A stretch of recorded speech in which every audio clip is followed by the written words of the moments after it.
Estamos em mais um Minuto Cast, o Minuto da Terra tem a honra de trazer belas histórias do agronegócio, de pessoas que fazem o agronegócio acontecer aí pelo Brasil afora, pelo mundo afora.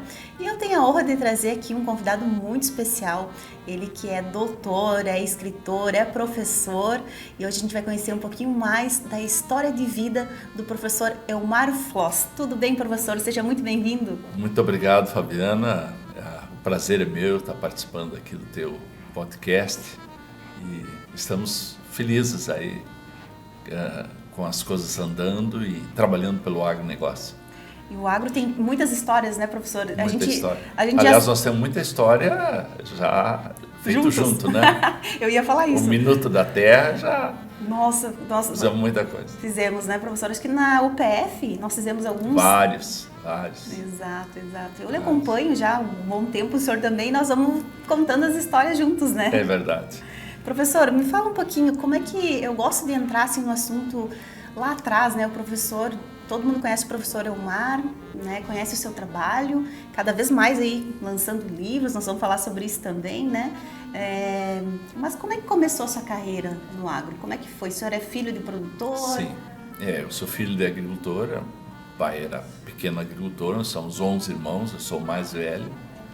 E aí eu, incentivado pelo padre Franz Himmler, quando ele ia rezar a missa lá na nossa vila, ele sempre dizia, e aí eu tinha que ajudar na missa, era coroinha, no tempo do latim. Olha só. No tempo do latim. E ele dizia sempre, tu tem que estudar. Não era comum lá naquele interior alguém sair para estudar, né? Sim. Mas a mãe logo concordou, mas meu pai era meio reticente e tal, porque o que é na agricultura, naquela agricultura era quase tudo manual ainda, o trator assim, chegando. Era sofrido, né, tem que ajudar, né? Tem que ajudar em casa, terminar o primeiro grau, que era o ensino primário, né? E estudar. Mas lá pelas tantas o pai, isso o pessoal conta, ele diz, olha, eu vou deixar o Elmar estudar, porque ele é muito fraco. Não. Eu caía, ia lavrar muito com magro. boi, eu caía, era magrinho. Bom, meu apelido era Peninha, né? Peninha. E aí eu fui estudar, fui fazer o ginásio, lá em 64, comecei. Aí eu ia também terminar o ginásio, já muito, ia parar para voltar para a roça, né? E aí o padre foi para Cruz Alta e conseguiu uma vaga minha no Colégio Estadual Antônio Serra fazer o científico. Aí ele só me disse, amanhã tu pega o ônibus, e isso no domingo, e tua vaga está garantida, tu vai fazer o científico, tu tem que continuar estudando. Aí cheguei em casa, falei pro pai e a mãe, então vai. Aí eu fiz o científico em Cruz Alta, 1968, 69, 70. Em 70 eu estava no terceiro científico e fui também chamado para o quartel, aquele período aí das guerrilhas, período aí que mataram soldado em Porto Alegre para roubar as armas, para assaltar banco, assaltar caminhão em Porto, toda essa história que você conhece. E aí, aí eu fiz um terceiro ano muito mal, né, porque estava de serviço a toda hora. Fui fazer vestibular em Santa Maria, não passei. Mas você chegou a servir? Servi, passei o ano servindo. E aí, em 1971, aí eu voltei para casa. E eu desisti, olha, eu vou trabalhar.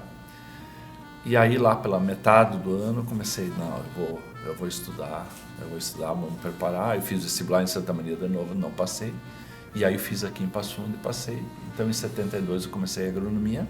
Na UPF? Na UPF, comecei a agronomia. Aí, meu pai tinha dificuldade de pagar uma faculdade particular. Quantos anos o senhor tinha, professor? Eu era veterano porque eu entrei no primário com quase 9 anos. Nós morávamos no interior, eu dava 3 quilômetros e pouco para chegar na escola. Sim. E aí tinha que esperar o meu irmão mais novo, o outro que atrás de mim, para completar 7 anos.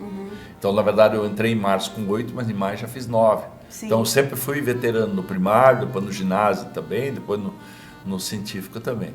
Então, na verdade, eu entrei aqui com 21 anos, em maio já fiz 22.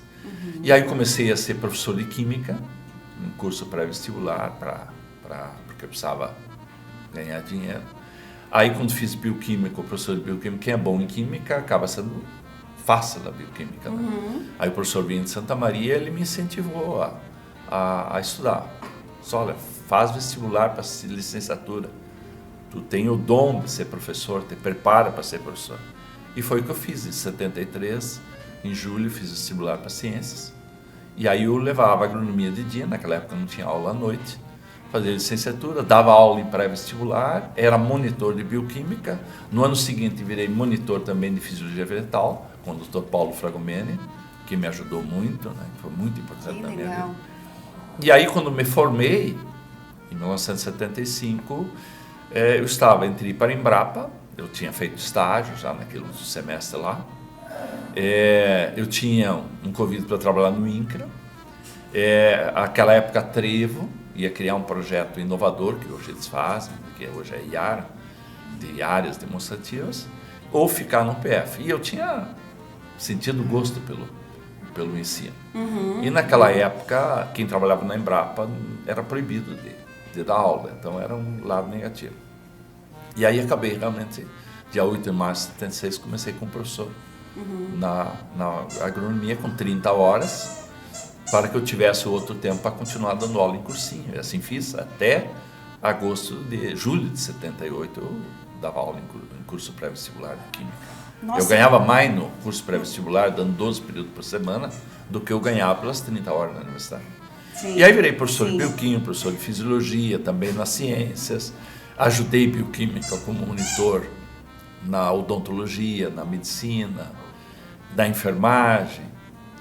E depois comecei também com uma agricultura. A partir de 77 eu estudava planta por dentro, bioquímica e fisiologia, que é o estudo que não se vê. Sim. Está por trás do que se vê. Sim. Mas eu era professor de agricultura, das duas agriculturas, agricultura de inverno e agricultura de verão. Em 78, em julho, fui eleito vice-diretor da faculdade. O professor Fiorese foi eleito diretor. E aí fui vice-diretor até 82. E aí eu coordenei a parte de ensino. 82, 86 eu fui diretor. E aí em 86 eu tinha, aí sim, está na hora de fazer um mestrado, fazer um doutorado. E aí não era ano ímpar, não entrava lá na Exalto, que eu queria fazer na Exalto. E aí eu acabei sendo por alguns meses vice-reitor administrativo, pro tempo, quando o professor assumir. E quantos anos você já tinha ali? Bom, ali eu tinha... Bom, eu acho que eu fui o vice-diretor mais novo, o diretor mais novo que a faculdade teve e tal. Mas ali, em 87, eu estava com 27 anos. 27 anos foi aquele período difícil. A universidade estava numa situação muito difícil. Mas imagina, né? Com 27 anos, diretor. Quer dizer, a carreira foi assim, ó, deslanchando, né? Aliás, 37. 37? 37. E aí, em 88, fui para Piracicaba fazer o doutorado. E aí, quando cheguei lá, o coordenador me chamou e disse: por que tu não faz doutorado direto? Porque você tem produção científica já? Porque desde 77 eu comecei com o programa de pesquisa da aveia, que era um programa de pesquisa que era da Embrapa. E a Embrapa resolveu ficar prioritariamente no trigo, cevada, recém tinha sido criado o programa ProMalt, triticale e centeio, e aí cedeu o programa de aveia para a universidade. E eu toquei. Então eu tinha pesquisa já, e aí na verdade eu fiz o doutorado direto. Eu fiz todos os créditos do mestrado, crédito do doutorado, tive que fazer proficiência em 2 línguas, não só uma, fazer 4 semestres de seminário, não só 2, apresentar 2 seminários. E aí eu voltei de Piracicaba em julho de 91, mas defendi a tese só em março de 93. E aí eu voltei e coordenei o grupo para a gente criar o primeiro mestrado na agronomia, porque não tinha, aliás, a universidade não tinha nenhum mestrado institucional. Os mestrados que existiam eram mestrados da URGS ou da PUC, que era por convênio.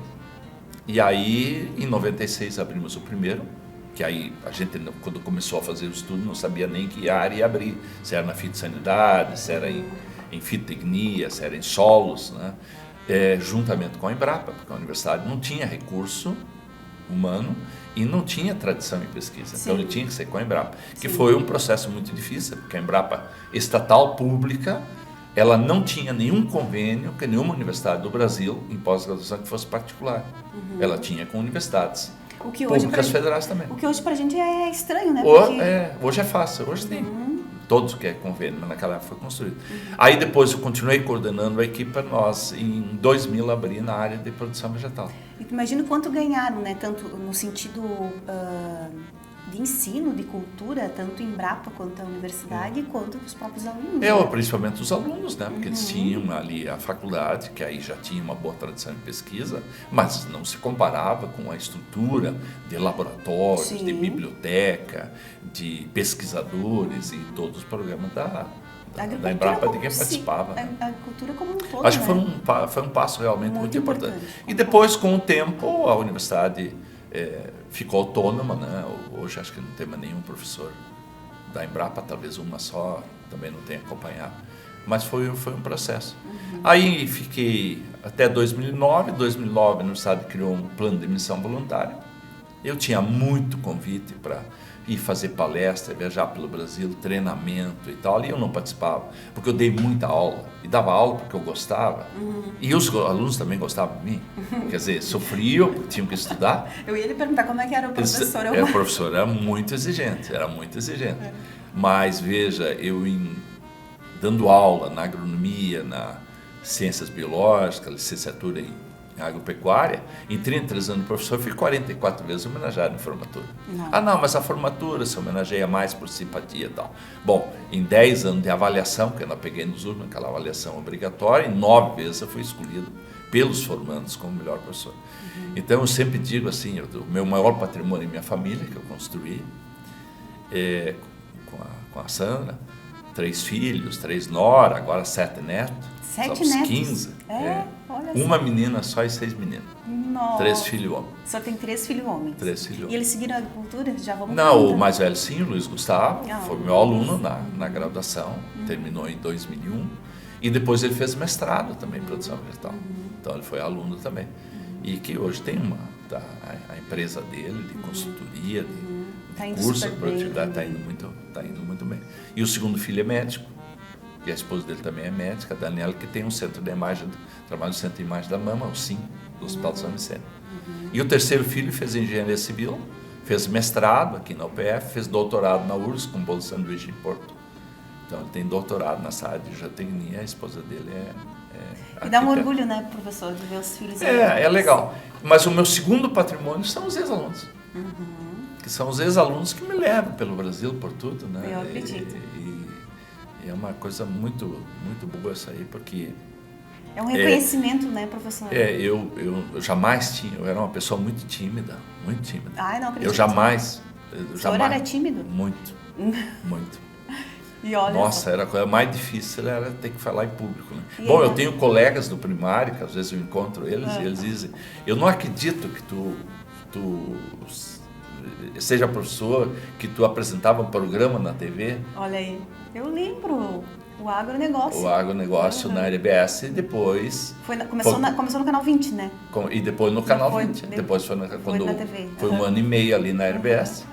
E depois o Canal 20 me convidou. Eu fiquei 9 anos e meio apresentando o agronegócio em Foco. Agronegócio em Foco. Mas então, e na verdade, é o quartel que me tirou timidez. Isso eu agradeço ao quartel. Eu escrevi isso num livro, o Agronegócio de Desenvolvimento.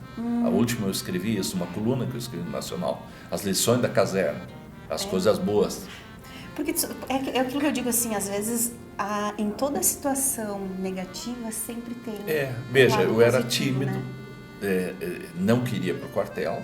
E como eu sempre era mais velho, como já te contei, eu, inclusive, fui fazer inspeção no Malé, em Santa Maria, para pedir adiamento para fim de incorporação ao NPOR.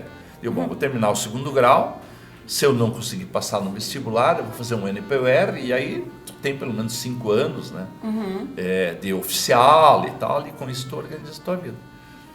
Só que aí o presidente Médici decretou que só tinha direito a adiamento de incorporação se você estudasse, estivesse fazendo o 2º grau em cidades que tinham NPOR ou CPOR.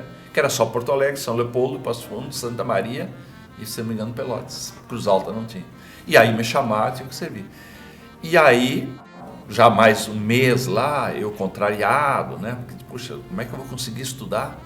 Não vou conseguir estudar, eu queria terminar o 2º grau e tal. E aí me chamaram fora de forma. E aí o tenente Waterloo disse, olha, que eu acompanhei o tenente Waterloo. Fomos até a sala dele. E aí ele me perguntou, tu me conhece? Eu disse, sim, te conheço. Da onde? Tu é professor, tu é namorado da minha professora de inglês. Ah, muito bem. Foi ela que me falou que te encontrou sábado. Sim, nos encontramos na rua. Daí ele disse, você está satisfeito aqui? Eu disse, não, eu gostaria de estudar. Disse, então você vai fazer o quartel, você vai aprender muito aqui comigo, mas você foi indicado, você vai ser meu auxiliar aqui. E eu sou comandante da companhia de comando de serviço.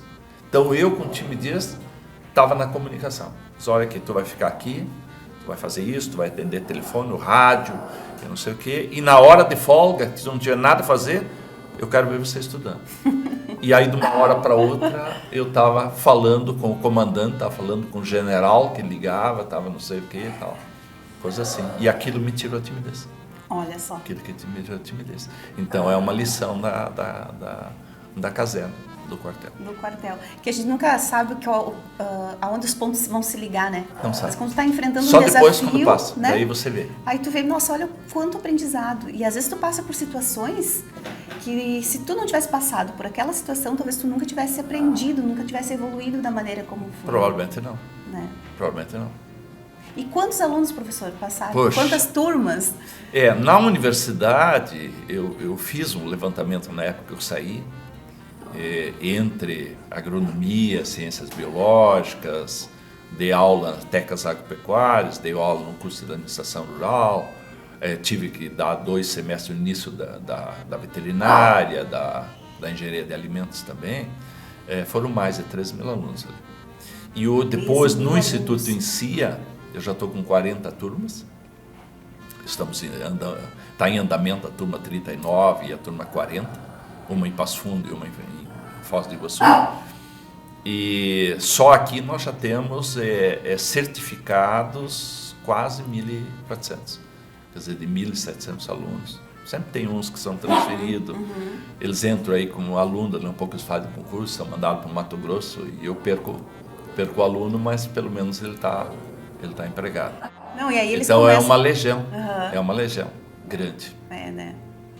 Professora, e esses alunos que vão pelo mundo aí, que vão lhe chamando, né? E o senhor encontra e vai levando o seu trabalho, eles acabam levando o seu trabalho cada vez mais, né? Em pesquisa, o senhor comentou que encontra eles mundo afora aí. É verdade, é difícil eu ir fazer uma palestra em qualquer lugar, aí mesmo distante. Vai para Rondônia, vai para Pará, Maranhão, Piauí, Bahia, Mato Grosso. Aí no Paraguai é uma coisa impressionante a quantidade de ex-alunos que trabalham no Paraguai. Não tem uma só empresa grande lá, que não tenha ex-alunos nossos aqui. A universidade, a Faculdade de Agronomia da UPF, foram muita gente. E a coisa boa... também, né? Lá para cima. Sim, também. E a coisa boa, por exemplo, qual é a grande realização de um professor? É ver o teu aluno bem. É ver o teu aluno bem sucedido. Né? Então isso que é muito, muito legal ver os depoimentos deles, olha o que ele fez, o que está fazendo e tal. E realmente histórias maravilhosas que eles foram construindo. Isso é um prazer duplo. E quais são os próximos desafios aí, professor? Eu quero falar um pouquinho até antes dos seus livros, porque nós estávamos comentando antes, né, que o senhor está aí na 3ª edição desse livro aqui, que é Maximizando o Rendimento da Soja, né, vou mostrar aqui para o pessoal, Ecofisiologia, Nutrição e Manejo. Eu lembro que o senhor me deu o primeiro livro lá atrás. Sim, da Fisiologia. Né? Bom, na verdade eu comecei a escrever em 1982. Fiz um pequeno livreto sobre a cultura da aveia, um livretinho. Aí depois foi a época que foi criada a CCGL, a Central Gaúcha das Cooperativas de Leite, que começou todo aquele processo. E aí eles me pediram, olha, escreva um livretinho sobre uso de aveia na nutrição de vacas leiteiras. Então eu escrevi. Depois, em 83, escrevi um sobre o linho oleaginoso. Aí foi indo depois, a gente escreveu com alguns pesquisadores da Embrapa, professor de Santa Maria, o Lavouras de Inverno 1, Lavouras de Inverno 2, pela editora Globo, foi lançado em 88, um livro muito vendido, inclusive ele era adotado na Faculdade de Agronomia de Portugal também. E aí começou a escrever.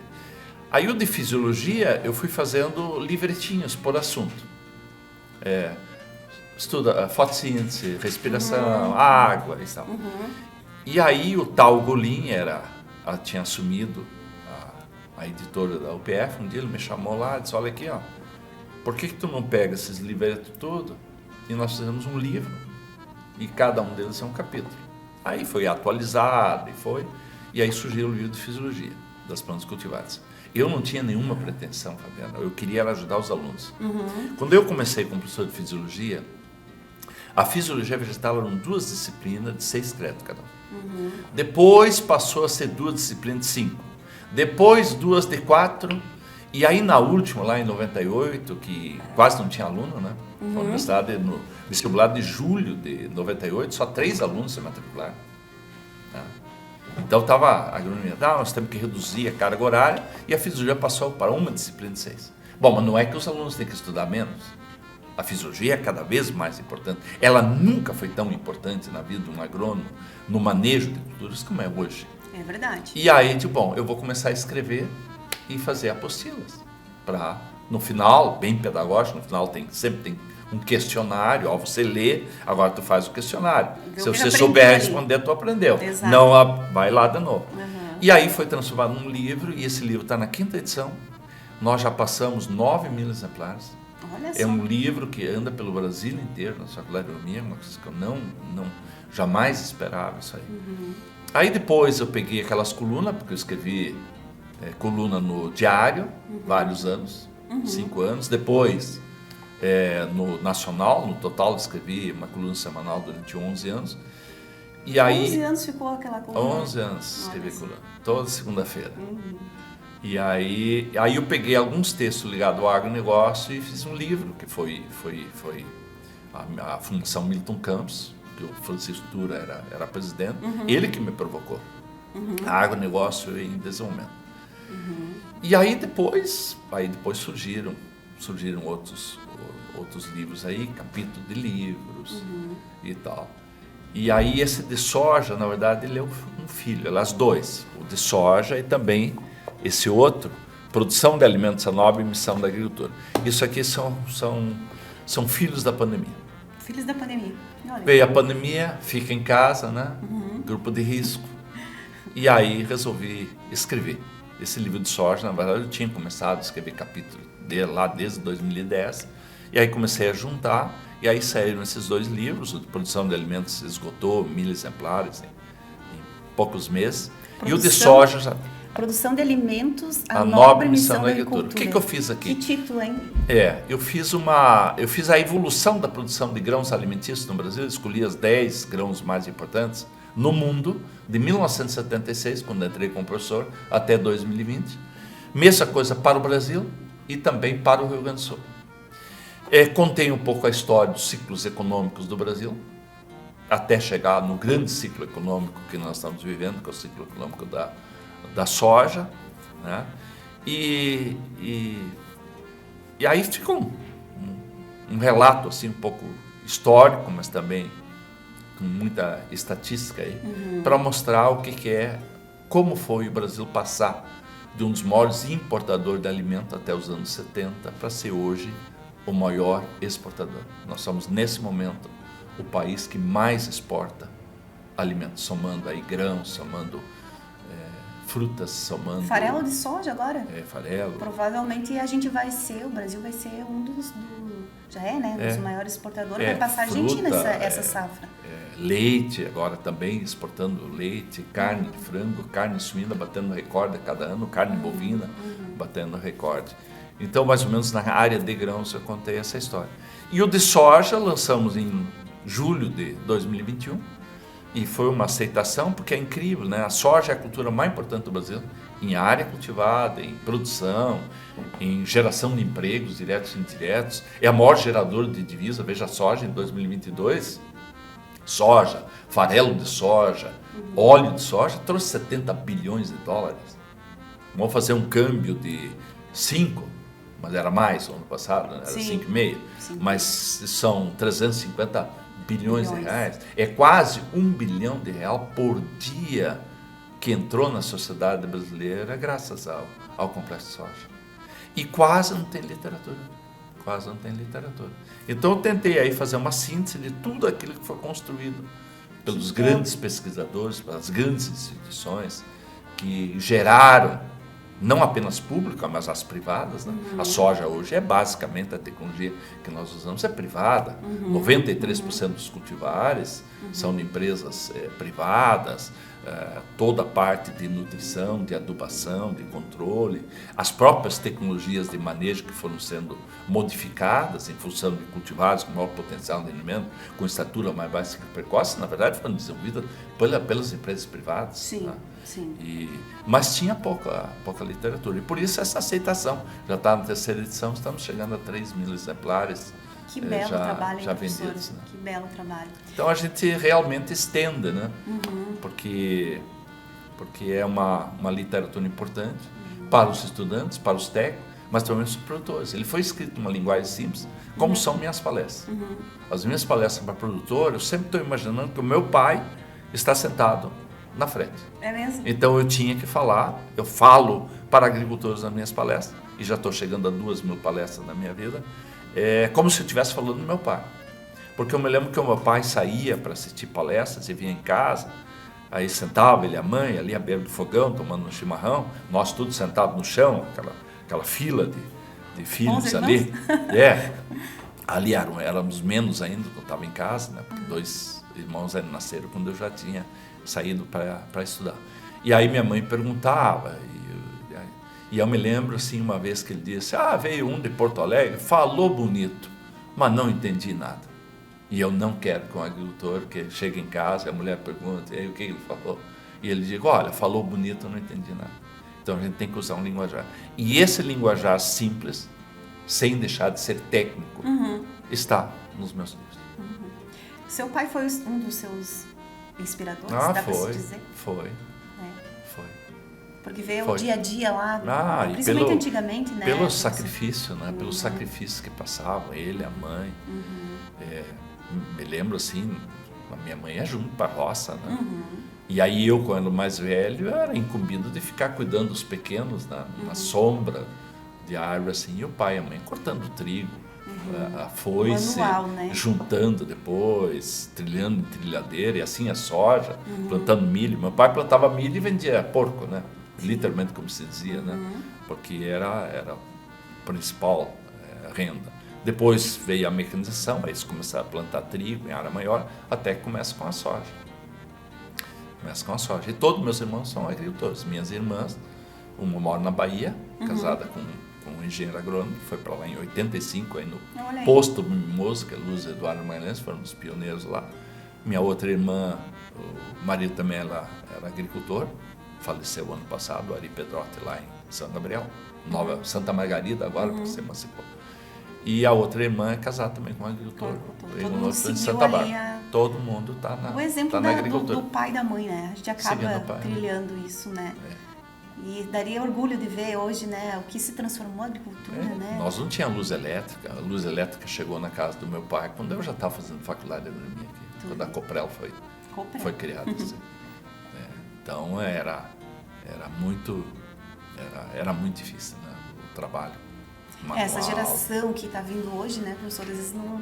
E se queixa, né? Eu acho... E se queixa.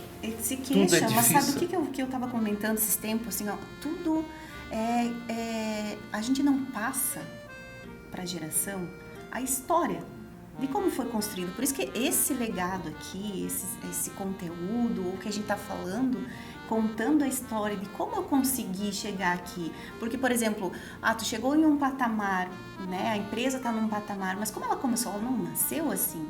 E se tu não passa isso para os teus filhos, não passa isso para a geração, como eles vão saber Como eles vão entender? Não é verdade? É verdade. Então, tipo assim, a gente viveu, acompanhou a evolução, né, desde mais atrás ainda, da questão de quando se desbravou mesmo, mudou ali o plantio, né, se a gente for falar de plantio direto, enfim, mudou, acompanhou tudo isso.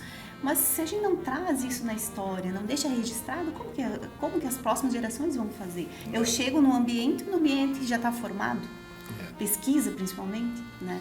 Não, e hoje se comete alguns erros, inclusive, por desconhecer os processos que tiveram que ser implantados. Porque, veja bem, eu nasci em 1950, então agora, dia 20 de maio, eu vou fazer 73 anos. Eu vi chegar a mecanização, que era para incentivar o trigo. Os agricultores compravam um conjunto, trator, arado, grade, colhedora, e pagava para o Banco do Brasil em sacos de trigo. Ele devia sacos de trigo. Tá? Que por isso que a compra do trigo era estatal, unicamente estatal, pelo CETREM do Banco do Brasil, CETRI. Bom, aí veja, aquela aração profunda, grade, golpe, desdobramento, grade, nivelador, e aí plantava trigo, colhia o trigo de novo, aração profunda, grade, para desdobramento, grade, niveladora, os herbicidas eram pré-plantio incorporado, aplicava herbicida, passava grade de novo. Nossa, e aí vinha uma chuvarada dessa no final de semana, a erosão comendo. Aí teve que ser implantado, plantio direto. Antes disso ainda, nossos solos eram ácidos, elevados teores de alumínio, baixos teores de fósforo, disponível, cálcio, magnésio, tinha que fazer calagem, veio a operação Tatu. Tá?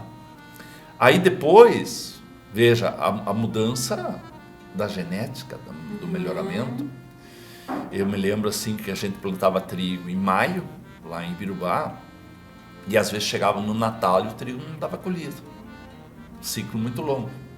Quando veio a soja, e a soja passou a ser uma cultura de importância econômica maior do que o trigo, de maior estabilidade de produção, eu vou reduzir o trigo, porque eu estou plantando a soja fora de época. Já sabia naquela época que passou do mês de novembro, o rendimento da soja começa a cair. Então, por isso que a área de trigo foi diminuindo. Veio a soja. Então, hoje, esses cultivares, um potencial. Eu me lembro, assim, em 71, quando eu voltei para casa, nós colhendo, eu e meu irmão colhendo soja, qual era o rendimento? 15 sacos. Por aí. Nossa. Quando chegava uma lavoura que plantava o Santa Rosa, que é um cultivar que tinha sido selecionado em São Paulo, muitos acham que foi em Santa Rosa, foi no IAC em Campinas, mas não se adaptou muito lá, e aí trouxeram aí para plantar em Santa Rosa, se adaptou muito bem. Colhia 22 sacos, era uma festa. Tu vê, né? A gente está colhendo hoje. Agora agora veja, mesmo com uma seca dessas aqui, de estiagem, os agricultores aqui de Passo Fundo estão colhendo aí mais de 30 sacos, mais de 40, quem plantou um pouco mais tarde, quer dizer, a super precoce sofreu mais, estão colhendo aí 50 sacos, né? Sim. Então, evoluímos e poderíamos estar colhendo quanto? 70, 80? Isso. Como foi na safra 2020, 2021, ou seja, o potencial desses novos cultivares é diferente. Sim. A vinda dos transgênicos, olha que coisa extraordinária. Sim. E que luta foi isso? Nossa. A luta. Lembra a campanha Soja Transgênica, Semente da Morte? Sim. Pesado. Campanha do governador do estado na época. Pesado. Se nós tivesse ficado, não tivesse conseguido liberar, nós teríamos plantando que cultivares hoje? A gente estaria muito Qual seria o rendimento? Exato. Então, aí depois melhora também a questão. Esse ano, professor, esse ano eu estava vendo ali, segundo a pesquisa agora não vou lembrar o nome, mas enfim, esse ano a soja aqui no Brasil bate recorde Mato Grosso do Sul, Piauí, Rondônia, Maranhão, Santa Catarina e São Paulo. Só o Rio Grande do Sul, claro, já é o terceiro ano que a gente está enfrentando aí uma estiagem bem forte, né? Então o Rio Grande do Sul esse ano ainda vai penar. É verdade. O Rio Grande do Sul que mais sofreu, mesmo assim a produção... Parte do Paraná e do Sudoeste, mas nada a ver com o que o Paraná sofreu no ano passado. Na outra safra pegou cheio Paraná, Rio Grande do Sul e Santa Catarina. Mas felizmente os prognósticos climáticos para essa safra são animadores. Nós vamos voltar a ter El Niño. Não é bom para o trigo, Bom para o trigo quando tem laninha, quando tem seca, no inverno, quando tem muito sol, frio, baixa umidade relativa. Aliás, então é ótimo para o trigo. O trigo esse ano, foi uma coisa espetacular. Nos últimos 2, 3 anos, o trigo foi inacreditável. Né? Espetaculação. Vai ser sempre lembrado essa safra 2022, a safra 2021, a safra 2016, lá atrás em 99, depois lá em 75. É engraçado 65. Os ciclos, né? Os ciclos. Os ciclos são as grandes anos. São os anos do laninha mais intenso. É verdade. Quanto mais laninha, melhor para o trigo. El Niño não é bom, porque é um período que a temperatura já é um pouco mais alta, muita chuva, muita umidade relativa, menos sol, e isso é ótimo para os patógenos e é péssimo para a cultura. Então, nós não temos altos rendimentos em anos de El Niño, mas em compensação é onde nós temos normalmente safra cheia de milho, feijão e soja no verão, porque aí chove. A diversidade que é importante às vezes na propriedade também, né, professor? É importante, não pode deixar de fazer, né? O trigo tem que entrar num sistema de rotação e o agricultor fazer todos os anos. Não deixar assim, opa, agora o preço está bom, vai ser não sei o que, vai arriscar. Não, sempre e faz uma rotação. Não plante sempre o trigo na mesma área. Não plante onde tinha culturas que não são boas, por exemplo, onde tinha trigo ano passado, tinha cevada, ou tinha centeio, ou triticale, não se deve plantar trigo. Ah, mas o ano passado eu plantei sem rotação, colhi bem. Exatamente, porque era um ano de laninha, de baixa pressão de patógeno, que não vai acontecer agora na próxima primavera. Então são lições que a gente sempre tem que olhar para trás, o que já aconteceu, para não cometer os erros. Ainda mais hoje, né, professor, que a gente tem acesso a tanta informação. Nossa, estamos na era da agricultura de precisão. Nossa. Imagina, os satélites são nosso serviço. Qualquer agricultor foi na Expo Direto aí, vai comprar um pulverizador, vai comprar uma semeadora, uma colhedora, um trator. Olha quanta tecnologia de agricultura de precisão ali incorporada. Então, é um mundo completamente diferente. E estamos entrando, na minha opinião, na 8ª revolução tecnológica, que é a era dos biológicos, dos indutores de defesa. E forte, né? Fortíssimo. Nós estamos aí. O uso de biológico no Brasil, nos últimos 4 anos, desde 2019, quando houve a primeira liberação de 50 e poucos produtos biológicos que estavam engavetados no Ministério da Agricultura, está crescendo no Brasil em 30% ao ano. Nossa. Então é uma ferramenta a mais, além do químico, além da resistência genética, além das práticas de rotação e outras, para a gente perder menos com pragas e perder menos com patógenos. Vem para somar, né? Vem para somar. Toda a tecnologia, assim, essa diversidade também das tecnologias, dos produtos, elas vêm muito para somar. E essa evolução que faz com que a gente cada vez mais vá crescendo no agro, vai crescendo em conhecimento, né? E, professor, me diz uma coisa, eu queria lhe perguntar, olhando assim para sua carreira, né? Qual que se dá o fato de o senhor ter desenvolvido assim tantas habilidades e esse foco, né? Um dos motivos eu vi que o senhor disse que foi os alunos, mas aí eu vejo o senhor hoje, né, continuando lançando livro, se desafiando. Vou lhe dizer que o senhor é sabe a pessoa fora da curva, assim? O Elmar porque eu acompanho o Elmar há muito tempo e eu vejo o Elmar ali anos atrás fazendo o programa de TV, né? Aí lançando livro, e aí professor, e pesquisa, e palestras, e eventos que a gente se encontra. E hoje eu vejo ele se desafiando de novo com as redes sociais, né, professor? O que o senhor diria para mim e para quem está nos escutando? Qual que seria, o que se deve tudo isso e qual seria assim essa motivação que faz com que o senhor, acredito, cada vez mais se desafiando e evoluindo, né, como professor, como pessoa? Olha, eu me desafio sempre, desde que eu saí de casa para estudar, porque eu não podia dar errado. Eu não podia sair de casa e fracassar. Então, me cobrei sempre muito isso, de fazer isso. E continuo isso aí. Mas a outra é a paixão pelo trabalho. E quando a gente tem paixão pelo trabalho, o trabalho não é trabalho. O trabalho é um exercício de prazer, né? Muitas vezes me pergunto, mas quando é que tu vai parar de trabalhar e vai viver? Não, essa é a minha vida.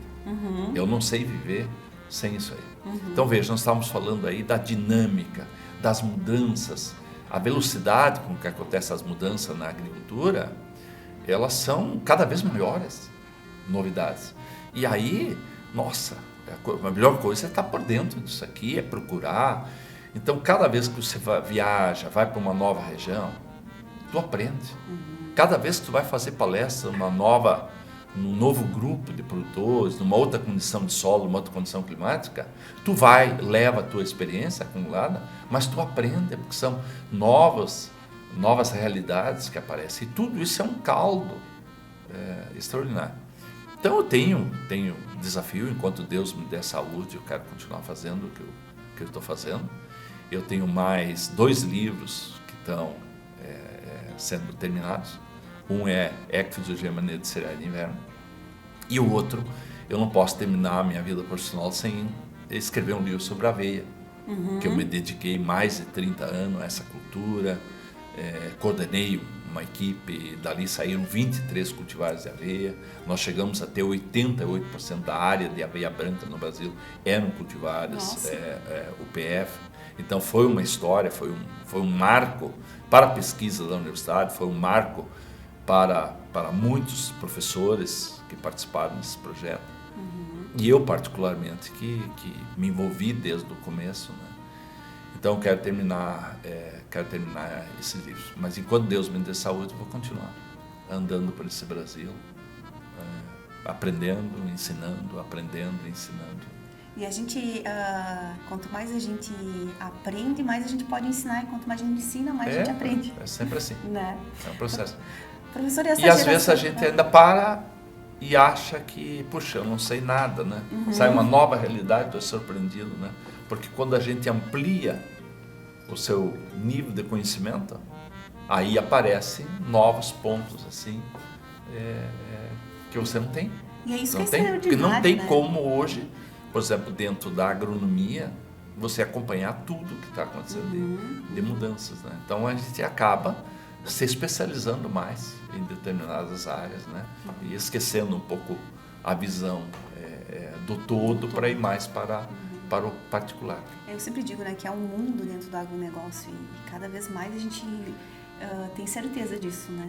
Se tu pega uma área de fisiologia, por exemplo, quanta coisa. Pega a área da parte de genética, quanta coisa, né? Como a gente está falando. Então... e agora com as redes sociais, você dizia, é um mundo novo, né?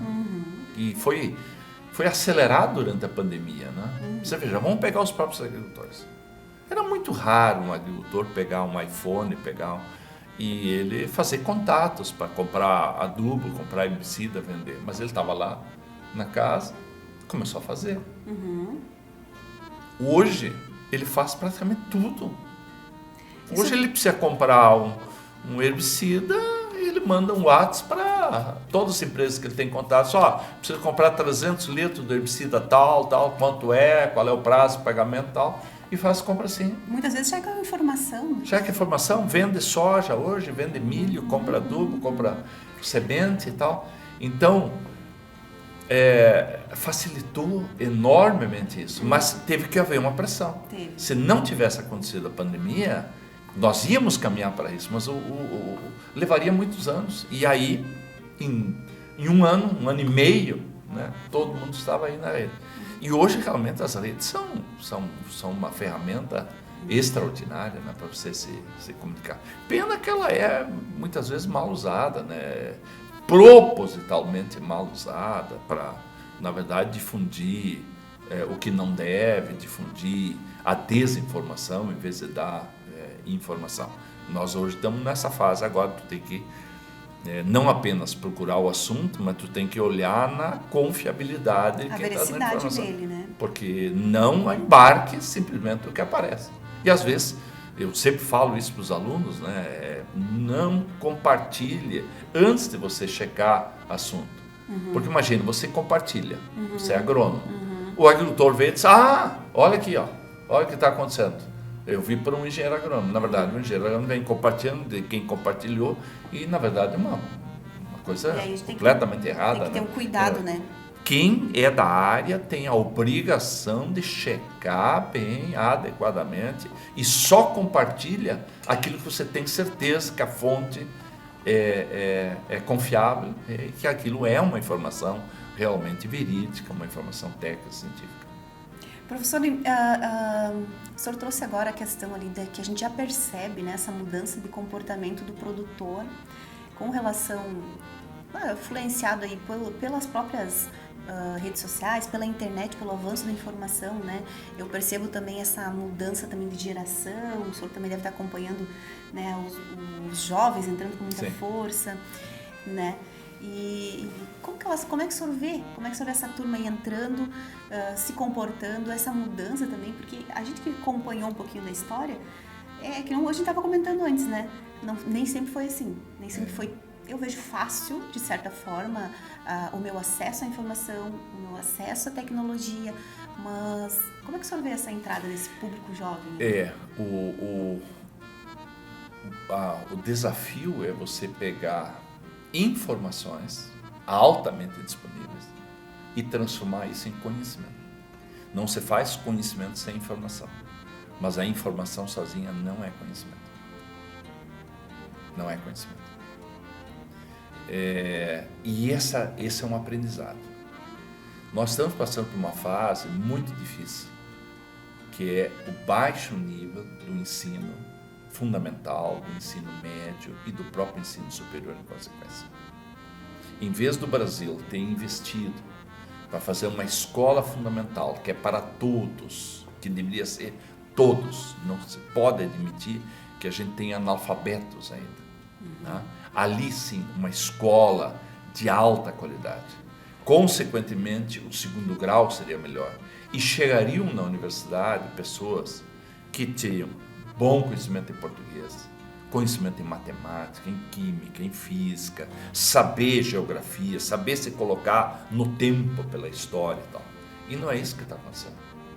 O Brasil ficou, principalmente a partir dos anos 2003, aí, investindo cada vez mais em cursos superiores, em abrir novas universidades. Está aí a situação, as universidades aqui de Passo Fundo mesmo não preenchem turma. Sim. Todas ociosas, todas com dificuldade, todas, porque não há aluno. E qualquer um entra. Quer dizer, mesmo quem tem uma nota lá, uma média abaixo de 3, está dentro da faculdade, porque há uma disputa. Sim. Há uma disputa de alunos nos pontos de ônibus. Sim. Ponto de ônibus sem olhar a qualidade. Bom, então entra uma matéria-prima despreparada, que não é culpa só do aluno. Sim. É culpa do sistema todo. Né? Aí na universidade também só não dá para exigir, porque se exigir um pouco, roda todo mundo. Uhum. Aí vem o coordenador e diz, não pode rodar, eles são nossos clientes, nós não podemos perder ele, o teu salário vem do aluno. E aí nós vamos repassando. E por isso que tem tantos alunos hoje buscando a pós. Ele termina a graduação. Quando ele vai para o mercado de trabalho, aí ele sentiu o choque. Opa, não estou preparado. Estou preparado para isso. Então, e o outro fato é que, como é tão dinâmico o processo, a educação tem que ser continuada. Não existe mais aquilo. Agora eu terminei o curso de agronomia, terminei medicina, agora eu estou... Não. Em um ano, se tu não te preparar, tu não continuar utilizando, em 1 ano, 2 anos, tu está obsoleto. Eu sempre brinco com um aluno hoje, o que ele aprendeu no primeiro ano de uma faculdade, vamos dizer uma faculdade de 5 anos, quando ele vai para a formatura, aquilo que ele aprendeu naqueles 2 primeiros anos já está obsoleto. Ele precisa ser... Então tem que aprender tem que fazer a educação continuada, permanentemente. Senão, você não fica no mercado de trabalho. E esse mercado de trabalho hoje, ele também tem um outro viés. O mercado de trabalho hoje quer menos pessoas do operacional e quer mais gente no estratégico. E isso é uma mudança grande. Verdade. Ou seja, um cara que pensa o que está do outro lado do muro. Certo? Visão estratégica, planejamento estratégico, tem a visão, saber onde é que está caminhando. Esse é o profissional que hoje nós precisamos, muito mais do que operacional. Muito mais daquele, olha, eu vou lá regular uma semeadora, vou regular uma colhedora, vou fazer um tratamento de semente. Não, isso aqui não é o mais importante. O mais importante é aquele que pesquisa novos métodos, testa novos métodos, novos processos, né? E principalmente pensando, olha aqui, ó, não faz isso esse ano na lavoura que você vai ter problema no ano que vem, estrategicamente. E se você está só no operacional, você não tem essa visão de médio e longo prazo, que hoje é fundamental no planejamento. O processo da agricultura, ele é um processo sistêmico. E o processo sistêmico, tu tem que ter a visão holística, tem que ter a visão do todo e principalmente olhar para frente, ser capaz de olhar para frente, que é o estratégico, o moderno. O planejamento tradicional é aquele, o que eu vou fazer no futuro se der o problema. O planejamento estratégico é o que eu preciso fazer hoje para evitar o problema no futuro. São coisas bem diferentes. A gente está em constante evolução, assim como a agricultura, né?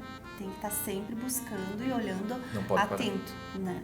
Senão tu não consegue acompanhar os avanços da tecnologia, os avanços da comunicação, do aprendizado, né, professor? É verdade. Essa é a principal lição que nós estamos levando desses tempos modernos aí, com essa velocidade de novas informações, para você juntar essas informações, fazer o teu conhecimento e aí você aplicar. E melhor. É o que nos faz se desafiar todo dia, né? Buscar, o senhor é o exemplo aí, né? Professor, quero lhe dar os parabéns mais uma vez, quero agradecer a sua participação aqui conosco, foi uma aula, né? Além da gente ter voltado um pouquinho na história, conhecer um pouquinho melhor, né, da sua trajetória, abriu aí para nós sua infância praticamente, como foi, o apelido, e a gente se sente um pouco mais íntimo, né, dessa trajetória, apesar da gente já se conhecer, mas é diferente, assim, eu acho que fica uma lição muito grande da gente buscar aquilo que gosta, né, principalmente aquilo que é meio clichê a gente dizer que o trabalho, quando a gente ama o que faz, a gente não trabalha, mas é muito real, né, então, parabéns mais uma vez. A gente vai deixar aqui os links dos livros, se o senhor quiser falar mais uma mensagem para todo mundo. Não, eu só quero te agradecer pela oportunidade aqui, de estar aqui e ter contado um pouquinho dessa minha trajetória e te parabenizar por essa iniciativa de fazer os podcasts aí, contando um pouco para pessoas, todo o teu público, né, que te segue aí, conhecer um pouco as pessoas que atuam no agro. Muito obrigada. E agora ficou quietinha aqui, ó. Ele estava querendo participar aqui do podcast. Pessoal, mais uma vez, muito obrigada. Mais uma vez, muito obrigada, professor. Eu que agradeço. E vamos nos encontrando aí, Brasil afora, fazendo a nossa história e fazendo a história do agro cada vez mais. Amém.